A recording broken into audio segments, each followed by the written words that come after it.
So I am here partly as a professional, but I'm also here representing USP. So I have no disclaimers to make, and that is why I'm using the company logo. So I wanted to start with why regulatory reliance benefits. Well, I mean, why we talk about regulatory reliance? For what? Is it because big pharma wants to access the market very quickly? Who's driving reliance? And why? You need to ask yourself sometimes these questions. Who's behind the drive? So I always say, even as a pharmacist or healthcare providers, let's not always forget that the patient is on top. Customer is king. So I know that when you're upstream, we talk very technical things. We had times, reliance, and then we forget. Yeah? We go for these international conferences, people are flown in, people are talking real stuff, PhD material. Eh? And then you ask yourself, what? For what? Why all this? We forget. And I also try to always remember that we are doing this because of what she said. There's somebody in Busia. There's somebody in your village who needs medicine. I think if you remember that anytime you're doing your work, especially if you're in regulatory affairs, which is really upstream, then you'll always get that satisfaction from the work that you do. That somebody somewhere is going to benefit from your work, and that is the last mile. So, health product security. What is health product security? It is basically you're able to access your medicine, it is safe, it is efficacious, it is affordable. Because first you have to access it, right? Even if it is safe and you can't access it, it does not do any good. Then, when you have accessed it, it needs to be safe first before even it starts working. It should not kill you. Yeah? So it needs to be safe. After it is safe, after you take it, it needs to work. Right? And in all this, it also needs to be affordable. That is part of access. So then, for me, that is how I simply define health product security. When you talk about supply chain security, you know, people use big terms, but really, what is it? That is it. So it is security, but there are different aspects to it. So the regulatory reliance networks should be driven by patients and healthcare providers. I've just explained. Now, national regulatory authorities, I think Steve and Andy have covered this quite extensively, so I will not talk about it. And then I have manufacturers there. These are some of the key beneficiaries of reliance. But we cannot see that now. Who is benefiting from reliance right now? It's big pharma, right?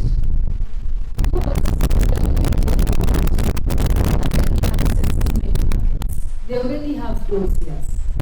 If you are a manufacturer in Kenya, you are maybe second tier. You have 3 products. You have a cough syrup, let us say CPM. That is the simplest thing to manufacture. You can even manufacture it in the kitchen. Yeah, it's only that regulators will make your life hard. Don't put extra epoxy floors. Vitu vingi sana. Lakini ni tu unaweza koroga tu na unaweka food coloring. Yeah. Exactly. And you have your CPM syrup. It is not rocket science. So manufacturers will reap out of reliance networks in the future. They may not see it now. Yeah. I know you're saying, this is all international stuff. No. Yes, I know, because I have sat with manufacturers and they don't see. Right now, yes, it is others who are enjoying because they're already a step ahead. But if you look at the future, yeah, it's only that I wish I was younger, because I had a passion for manufacturing and I always wish, that's why I talked about manufacturing CPN in the beginning. I've always wished I could just have like a small manufacturing plant. Huh? But anyway, my dreams are valid because I know one very successful person started manufacturing at the lecture. But when he was how old? Yes. There is one of the most successful companies in Kenya, was started as a pharmacist, and he started that company when he was 54. So there is hope. Senior, there is hope for me. And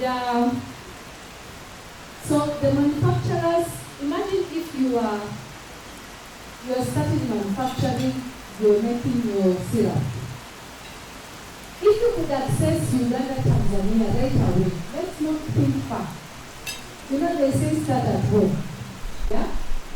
So you got your registration in Kenya, you really sweated.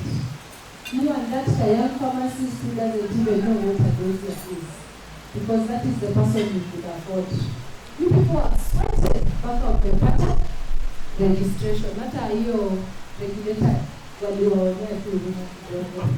Akasema, wacha tupatie watu registration. Yeah? But imagine if you had one product and then you can access East Africa market. I'm telling you, your business, you're able to grow very, very quickly. Next slide. So, key concepts.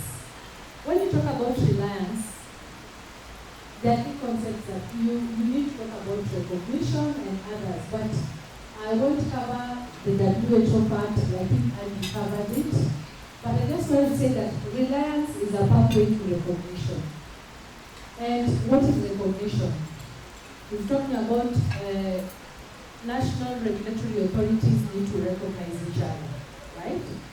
Now recognition is more, it needs legal instruments. And that is why, even as Andy said, the regs are still struggling. EAC has taken forever. Who knows when EAC started? Huh? How many times have we had the president saying, free movement of goods and labor? Is it happening? Why? Have you asked yourself why? We even have an EAC, we have IALA.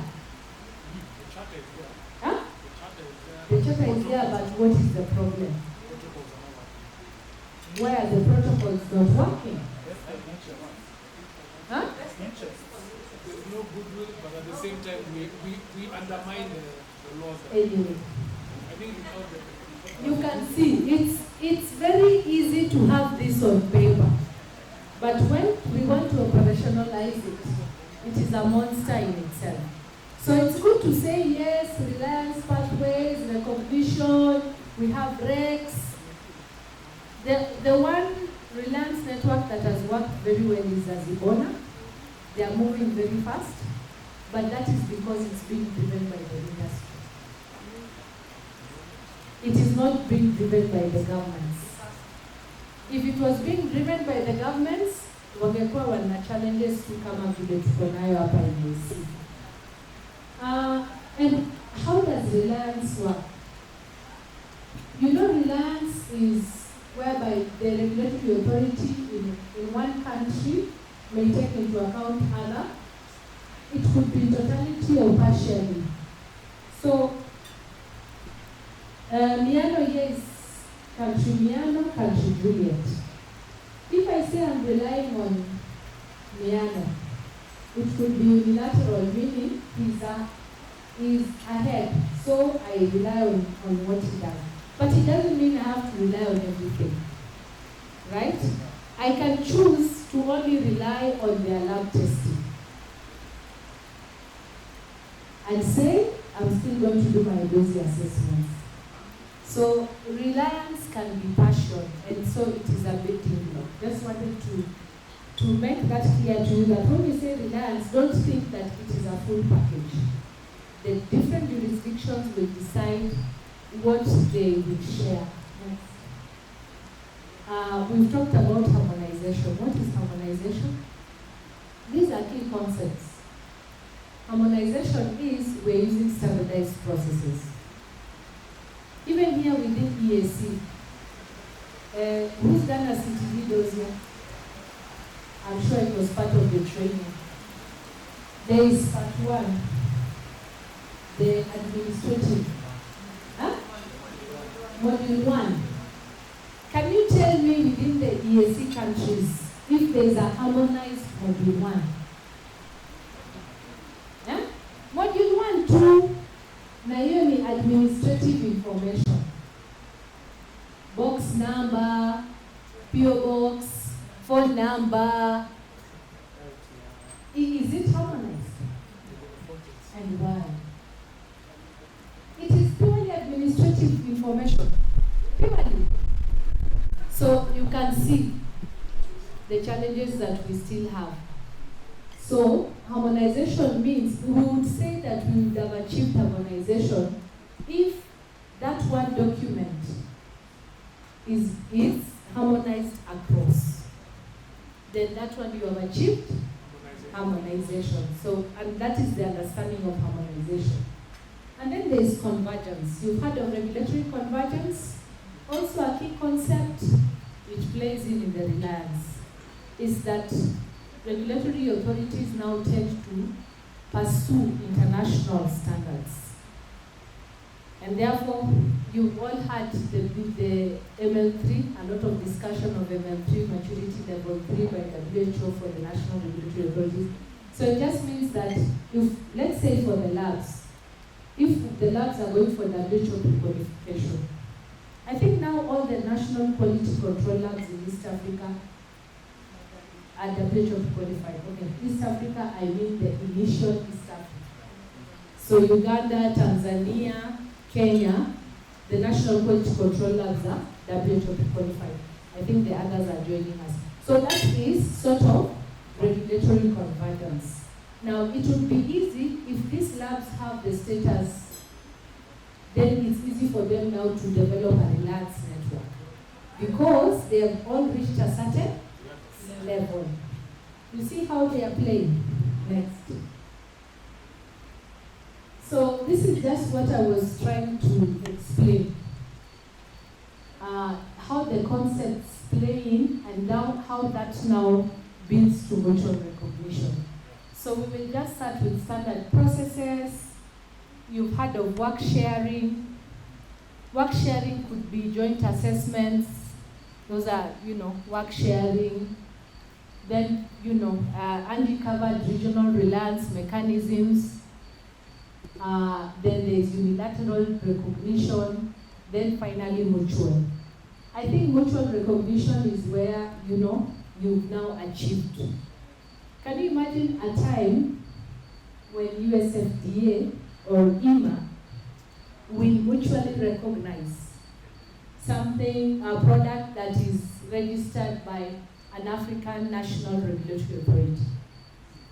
Can you see that? Anybody can see that future? Or it's impossible because they're like, it's not gonna happen. It's not gonna happen. Yeah. Anybody seeing that happen? Yes. I need believers. Yes. Say yes. Yes. If we are going to have more competent people in this space, why not? If AMA will come to be and become a strong institution, it can negotiate for recognition. These are all possibilities. Absolutely. Next. So, Steve, you talked about trust. Trust is very important. And that's what I'm saying. EAC is not working well. We didn't want to say it. We just have trust issues. The political instruments are there. We have a parliament, we have a charter. Nini hatuna. We have an anthem. We don't have an anthem, guys. Tukola, ama one of you will start mtu asimame. Don't we have an anthem? Can you imagine that level? We have a common language, right? So, why is it not working? Yeah, we have one passport. I think the next should be currency. Trust. So that is why when global health partners like USP, when we work with regulators, you find that we will start with small initiatives, like work sharing. Yeah? Work sharing, when you get people to assess a dossier and they sit for a week, they bond. It is not just about evaluating that dossier. They bond, they know each other, they have their challenges, they bond, they open up. And then, in that, the next time they start sharing more information. And then we build on that before even we get to paper. Next. This is very simple. Next. I don't want to talk about this. It's just trying to show it works. Challenges, Angie covered this very well. So, next. I think I want to just go back. I think Angie didn't cover this last one, missed opportunities. Now, there's a different school of thought about Reliance. I was in a forum where somebody asked, you are telling us to rely, but when are we going to build our capacity? For example, if one country didn't have the condom testing machine, and then they say they are relying on the others' results, it means that country will never budget for its own machine, they will never build capacity. So that was a very difficult question. So we are talking about, that is why Auda NEPAD is trying. I think if you've heard of ARCOS, the Regional Centers of Excellence, and you can Google this stuff, it's all there. You'll find that in the regions they've tried to distribute. Like in Kenya, we are a regional center of excellence for pharmacovigilance, right? Ghana is a regional center of excellence for APN. Next time, add this to your curriculum, please.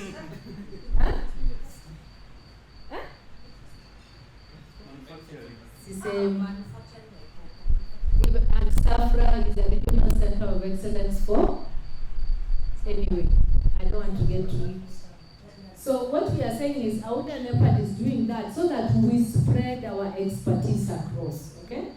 So Reliance needs to be thought through, because if you are over-reliant on, if you make a country that's just developing its system, we are supporting countries whereby they don't even have a regulatory authority. The regulatory authority is still a department within Ministry of Health. They don't even have laws. Now, if we start telling them Reliance, when are they going to build themselves? Are governments going to allocate budgets for them? Are they even going to establish an authority? We need to think like that. Next. So I think APN asked me to touch on new frontiers or Reliance, like what's the future? And I don't know if you've heard of the Africa Reliance Network for the Labs. It is a new initiative, and it's going to be coordinated by Auda NEPAD, and I think there's a meeting in a few weeks in Addis where they are going to actually discuss how to roll this out. So they are going to start with the labs. So they did some assessment. Sorry, this diagram I know is not very visible, but if you see down there, you have members. So what Auda NEPAD did is they sent out an expression of interest. Who wants to be part of this Reliance network? The labs responded. Then they did certain assessments. There are people who met the criteria, there are those who didn't meet the criteria. So they have different groups there. You can see that the labs that were chosen were 5. And they're going to start with those 5 labs. So if you've looked at how AMRH is, these are technical committees, but they're also different technical areas. People only look at Reliance in terms of marketing authorization and 2 things. Yes, people only look at inspections, dossier assessments, and marketing authorization. Full stop in terms of Reliance. But there's so much on Reliance. Why are we not having Reliance networks for pharmacovigilance? We saw this working with COVID, active surveillance for COVID-19, which was being coordinated by the Africa CDC. Very good learnings there. Yes? So we can have reliance on many other aspects.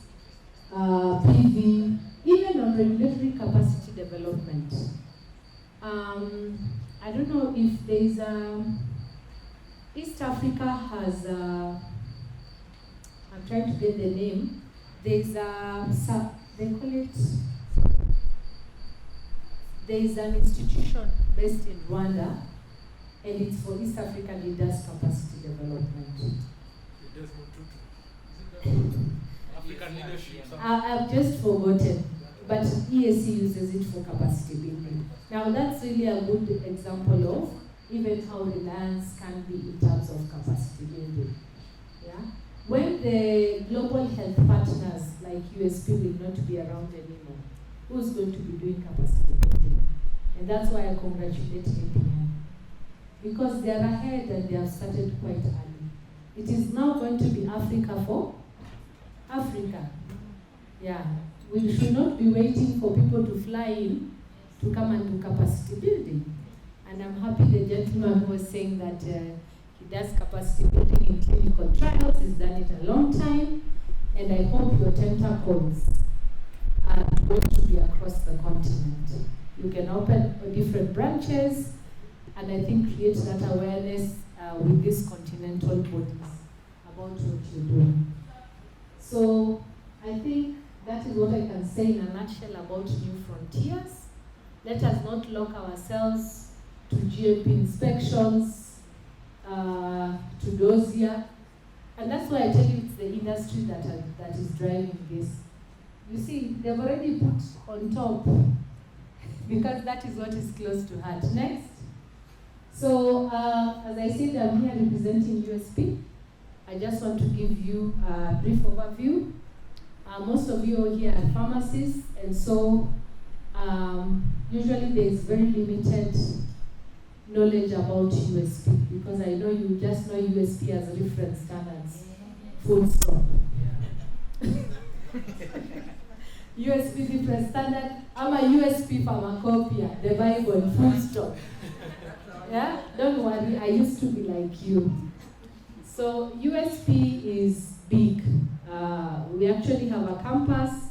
Headquarters is in Maryland, Rockville, and there is a global health component of USP. The reference standards that you see is the commercial side of USP. Now, what USP does is, because they have the expertise from what they have been doing in developing reference standards, in having, labs, now they're using that to capacity build globally. So we have programs in Asia, Africa, mostly in LMIC countries, and the whole vision is to increase the supply of safe, effective medicines, vaccines, and trusted diagnostics. USP is one of the organizations that was really advocating for regulators, like in the US. You know that the US FDA presents reports to Congress. If you do, the US FDA, actually they report. Now, we are saying, have we reached a level whereby our national regulatory authorities will actually go to Parliament and start presenting reports and telling Parliament, this is, what is happening. We've had X number of recalls. We have X number of products registered. We have, these are our pharmacovigilance reports. Because when we will reach there, I'm hoping that even 10% of you here will be in Parliament. So that when that report is being made, you can understand it. Si umekaa tu hapo zuzu. Hata ujui pharmacovigilance ni nini. Yeah, people should look futuristic. Very true. That's how people should look at things. When I went to college, in Kenya we don't do A-levels. And so we don't do, our chemistry is very basic. Yes. So now when you go to university, when you go to an international school where other students have done A-level, their first year in pharm school, they know organic chemistry, they know inorganic chemistry. And we of the 844 system, it's the first time we're learning. Huh? Who had this problem? Me, I have to testify. I struggled with organic chemistry in my first year. And there is one gentleman that I have to declare a salute. He was from Uganda and he's the one who taught me organic chemistry. And he told me, this is how we draw. This is carbon here. Yes. These are the bonds. These are the bonds. And it made sense to me. That gentleman is currently the MP of Ginger West in Uganda.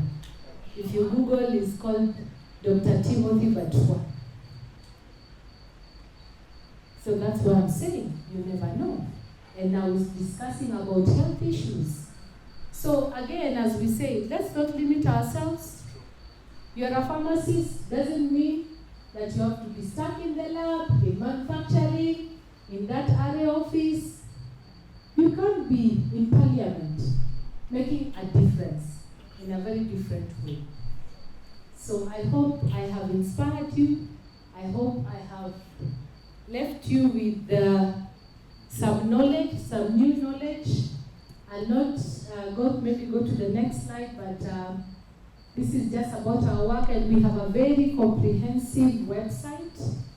I think the last one before I finish is please make use of USP Education. For those who've not interacted with it, just go online. There are free courses there. The more technical courses are to pay for, but it is, you can get your GMP fundamentals. There are some courses that you can start there with.